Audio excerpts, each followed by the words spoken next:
आम्र बौर का गीत। यह जो मैं कभी कभी चरम साक्षात्कार के क्षणों में बिल्कुल जड़ और निस्पंद हो जाती हूँ, इसका मर्म तुम समझते क्यों नहीं सावरे?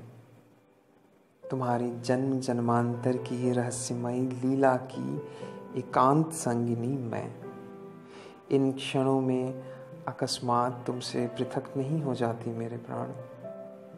तुम यह क्यों नहीं समझ पाते कि लाज सिर्फ जिस्म की नहीं होती, मन की भी होती है। एक मधुर भय, एक अनजाना संशय, एक आग्रह भरा गोपन, एक निर्व्याख्या वेदना, उदासी, जो मुझे बार बार चरम सुख के क्षणों में भी अभिभूत कर लेती है।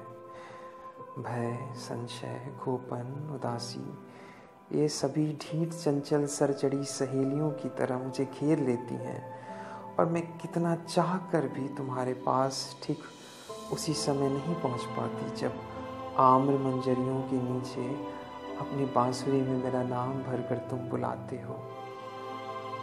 उस दिन तुम उस बौर लदे आम की झुकी डालियों से टिके कितनी देर मुझे वंशी से टेरते रहे।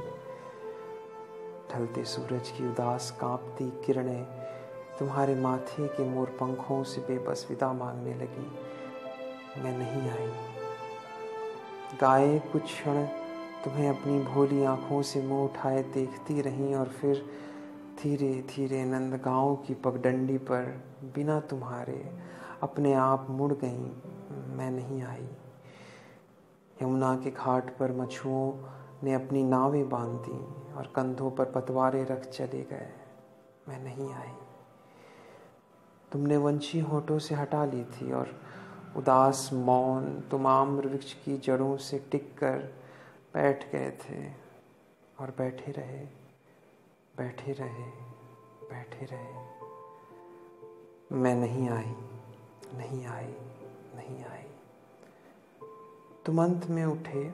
एक झुकी डाल पर खिला एक बौर तुमने तोड़ा और धीरे धीरे चल दिए। अनमने तुम्हारे पांव पगडंडी पर चल रहे थे, पर जानते हो तुम्हारे अनजान में ही तुम्हारी उंगलियां क्या कर रही थीं?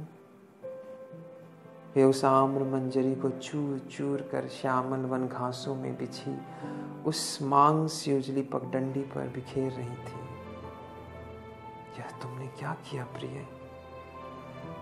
क्या अपने अनजाने में ही उस आम्र के बौर से मेरी कुंवारी उजली पवित्र मांग भर रहे थे सांवरे? पर मुझे देखो कि मैं उस समय भी तो माथा नीचा कर इस अलौकिक सुहाग से प्रत्यक्त होकर माथे पे पल्ला डाल कर झुक कर तुम्हारी चरण धूली लेकर तुम्हें प्रणाम करने नहीं आई, नहीं आई, नहीं आई।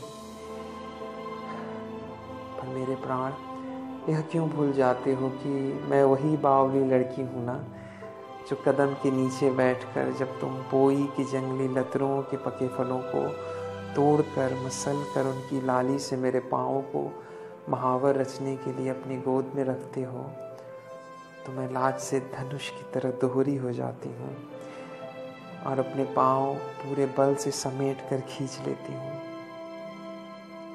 अपनी दोनों बाहों में अपने घुटने कस मुंह फेर कर निश्चल बैठ जाती हूँ। पर शाम को जब घर आती हूँ तो निभृत एकांत में दीपक के मंद आलोक में अपनी उन्हीं चरणों को अपलक निहारती हूँ। बावली सी उन्हें बार बार प्यार करती हूँ। जल्दी जल्दी में अदबनी उस महावर की रेखाओं को चारों ओर देख कर धीमे से चूम लेती हूँ। रात गहरा आई है और तुम चले गए हो और मैं कितनी देर तक बांह से उस आम्र डाली को घेरे चुपचाप रोती रही हूँ, जिस पर टिक कर तुम मेरी प्रतीक्षा करते हो। और मैं लौट रही हूँ हताश और निष्फल, और यह आम्र के बौर के कण कण मेरे पाँव में बुरी तरह साल रहे हैं। पर तुम्हें यह कौन बताएगा सांवरे कि देर ही में सही, पर मैं तुम्हारे पुकारने पर आ तो गई। और मांग सी उजली पगडंडी पर बिखरी ये मंजरी कण भी अगर मेरे चरणों में गड़ते हैं तो इसीलिए ना कि कितना लंबा रास्ता कितनी जल्दी जल्दी पार कर मुझे आना पड़ा है, और कांटों और कंकड़ियों से मेरे पाँव किस बुरी तरह घायल हो गए हैं। यह कैसे बताऊं तुम्हें कि चरम साक्षात्कार के अनूठे क्षण भी जो कभी कभी मेरे हाथ से छूट जाते हैं, तुम्हारी मर्म पुकार जो कभी कभी मैं नहीं सुन पाती, तुम्हारी भेंट का अर्थ जो नहीं समझ पाती, तो मेरे सारे लाज मन की भी होती है। एक अज्ञात भय, अपरिचित संशय, आग्रह भरा कोपन और सुख के क्षण में भी गिराने वाली निर्व्याख्या उदासी। फिर भी उसे चीर कर देरी में आऊंगी प्राण, तो क्या तुम मुझे अपनी लंबी चंदन बाहों में भर कर बेसुध नहीं कर दोगे?